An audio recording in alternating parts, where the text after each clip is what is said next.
Well, the needs are enormous. Hundreds of millions of people need support right now. And because of the funding crisis that we've faced, we're making these brutal choices. These are literally life and death choices about which programs to stop, which programs to preserve. You've talked about the tough and brutal choices that the UN needs to make. The needs are massive, funding is woefully short, and the Trump administration is responsible for some of the deepest cutbacks. Though the US is by no means alone, what's been the consequence? What happens when funding dries up, Tom? Well, let's be clear. I mean, the Americans and other donors have saved hundreds of millions of lives now over many, many years. But the current funding environment is really, really tough for us. We're probably down about 40% on where we were a couple of years ago. And that means we're taking enormous chunks out of the sector. We're stopping so many programs for those that we serve. So in response, I've launched this plan that is hyper-prioritized. We're looking at, can we save 87 million lives next year at the cost of $23 billion? So rather than just thinking, this is overwhelming, we're daunted by the scale of the challenge, we're thinking, what could we do next year that our grandchildren would be proud of? Reem, the UAE has announced a substantial pledge of some $550 million to this effort. Can you just lay out the UAE's approach when making that sort of commitment? Now, the UAE, as you know, is a very generous donor, has done a lot over the years and decades, and is really committed to ensuring that communities close to us, but also far from us, receive the necessary support.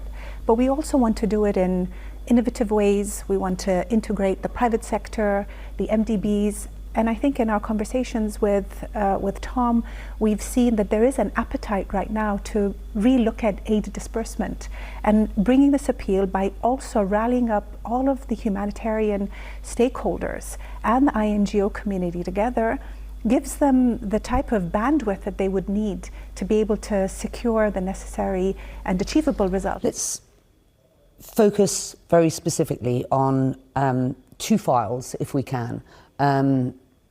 Headlined in this plan, Gaza and Sudan. Gaza and the West Bank, a top priority.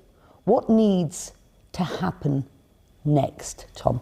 So we've got to continue to scale up the aid that goes in. We're getting almost 300 trucks of UN humanitarian aid in every day. That's making a massive difference. We're getting the starvation levels down. We're getting in tens of thousands of tents. Vital at the moment with winter already on us, and we're seeing the impact of winter so far. We've got to get more crossings open. We've got to get the NGOs operating alongside us, and we need the world to respond with more generosity so we can keep that pipeline of food and medicine going in. The UAE, Reem, has committed more than $2.5 billion to Gaza since 2023. How important is it that there are clear, tangible steps, a commitment to phase 2 to ease the massive crisis on the ground? It's just so critical, Becky. The scale that we've seen since the war broke out on October 7 has been, I think, has haunted all of us.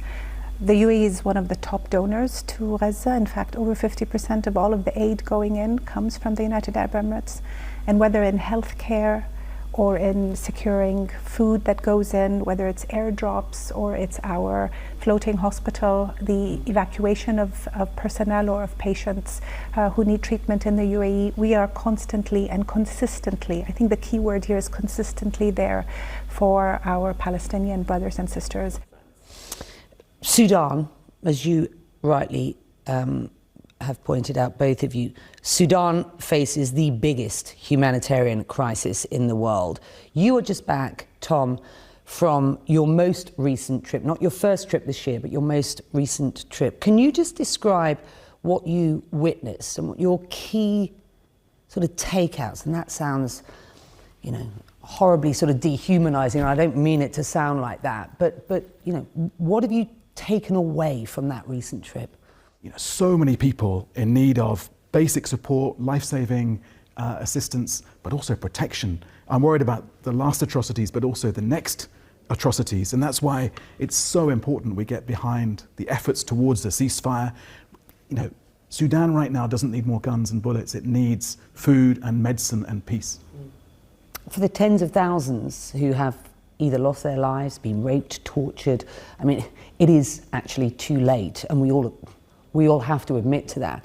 But the needs, as you rightly point out, are massive. Some 20 million people acutely food insecure, by some accounts 6 million in starvation.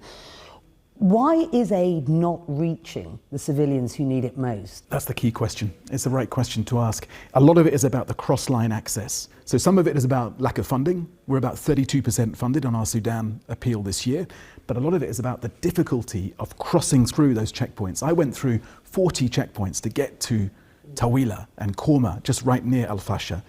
And these are all manned, many by child soldiers, by different militias, different factions, and you've got to negotiate your way all the way along. It was a 2.5-day drive for our convoy. Along the way, there was an airstrike on one of the convoys nearby. So there's danger, there's logistical challenges, and there's a lack of funding. But also it's just the shifting nature of the battle lines. Reem, Sudan's Justice Minister insisting that the obstacle to peace in Sudan is external support for armed groups and mercenaries. And he points the finger squarely at the UAE. The UAE has repeatedly rejected accusations that it has provided military support for the RSF since this conflict began. Before the conflict started, the UAE had a recent history of sort of military and security cooperation with Sudan forces. The same actors are in control today on both sides. What added pressure or influence can the UAE bring, is the UAE bringing to bear to stop the fighting and enable humanitarian relief? We believe in what President Trump has led on with the Quad framework. The UAE, the Kingdom of Saudi Arabia, Egypt, under the US leadership, is the only credible mediation plan right now to stop the war. These allegations have been constant. I'd rather they point a finger to themselves and their responsibility towards their own Sudanese brethren, but unfortunately we're in a situation where military rule, military power, and a civil war that has broken out between generals has led to the catastrophic human atrocities that we're seeing, that you have physically witnessed, and to what the UN is actually saying is probably the worst humanitarian disaster since World War II. Right now, it's very clear what we need. We need a humanitarian truce, we need a ceasefire, and we need a return to civilian government. And we need accountability to those who've perpetrated the most heinous of crimes. That needs to take place.